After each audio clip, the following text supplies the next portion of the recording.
মির্জা ফখরুলের বক্তব্যের প্রতিক্রিয়ায় দুই উপদেষ্টার দেয়া ফেসবুক পোস্টকে কেন্দ্র করে সরগরম হয়ে উঠেছে রাজনৈতিক অঙ্গন। উপদেষ্টা নাহিদ তার পোস্টে শঙ্কা জানিয়েছেন আরেকটি ১-১১ সরকারের, আর সরকারে ও রাজনৈতিক দলের সীমাবদ্ধতার কথা উল্লেখ করেছেন উপদেষ্টা আসিফ মাহমুদ। এসব পোস্টের প্রত্যক্ষ ও পরোক্ষ প্রতিক্রিয়া জানিয়েছেন বিএনপি, জামায়াত সহ রাজনৈতিক দলের নেতারা।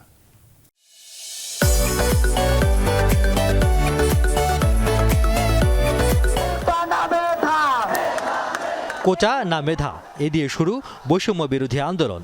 ক্ষমতা না জনতার প্রশ্নে জুলাই আগস্টের উত্তাল দিনগুলোর প্রতিটি বাঁকে ছিল পরিবর্তনের আহ্বান। শেষে ছাত্র জনতার জয়ে স্বৈরাচার মুক্ত বাংলায় গঠিত হয়েছে জনতার সরকার। এতে ছাত্র প্রতিনিধি হিসেবে যোগ দেন গণ অভ্যুত্থানের ৩ কাণ্ডারি নাহিদ ইসলাম, মাহফুজ আলম ও আসিফ মাহমুদ সজীব ভূঁইয়া।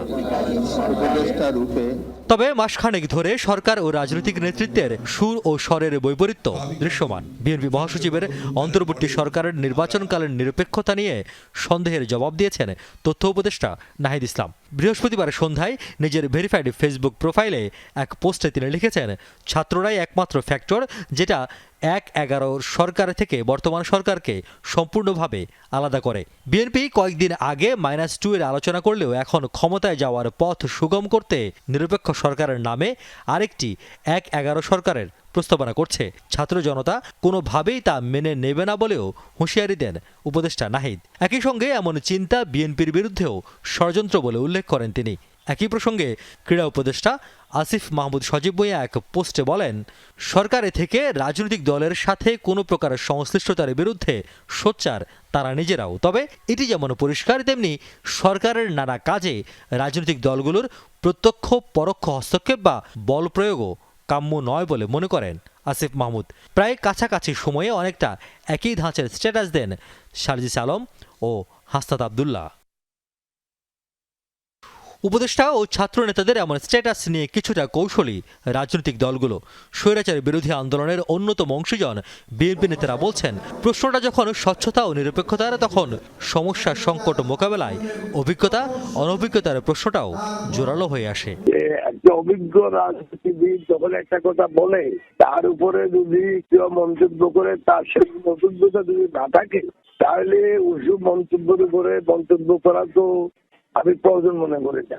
চলমান রাজনীতিতে নবমাত্রা যুক্ত করা স্ট্যাটাসগুলো নিয়ে কিছুটা কৌশলী জামাত নেতারা বলছেন, কারো ব্যক্তিগত স্ট্যাটাস নিয়ে কোনো প্রতিক্রিয়া নেই দলটির। তবে ফ্যাসিবাদ রোধে ঐক্যবদ্ধ প্রয়াসের বিকল্প দেখেন না দলটির নেতারা। জামাত বরাবরই বলে আসছে যে ছাত্র জনতার গণ অভ্যুত্থানের মাধ্যমে স্বৈরাচারের পতন হয়েছে। তারা ষড়যন্ত্র করবে গণ অভ্যুত্থানকে ব্যর্থ করার জন্য। কোন অবস্থাতেই যেন তারা এই ব্যাপারে সফল না হয়, এই ব্যাপারে জনগণকে সতর্ক থাকতে হবে।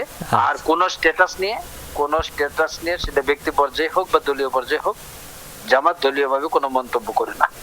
আরেক অভিজ্ঞ রাজনীতিবিদ মাহমুদুর রহমান মান্না উচিত অনুচিতের রেখা টানলেন তার প্রতিক্রিয়ায়। উনি যেভাবে দিনে সেটা জাস্ট শুধু আক্রমণ করার জন্য এরকম মনে হয়েছে, এটা করার দরকার ছিল না। আমরা 5 আগস্টের পর থেকে সমগ্র দেশ অনেক রকম মতপার্থক্য সত্ত্বেও কিন্তু একসাথে চলার চেষ্টা করছি। একটা ঐক্যের পতাকা, ঐক্যের ঝান্ডা সবসময় সমুন্নত রাখার চেষ্টা করছি।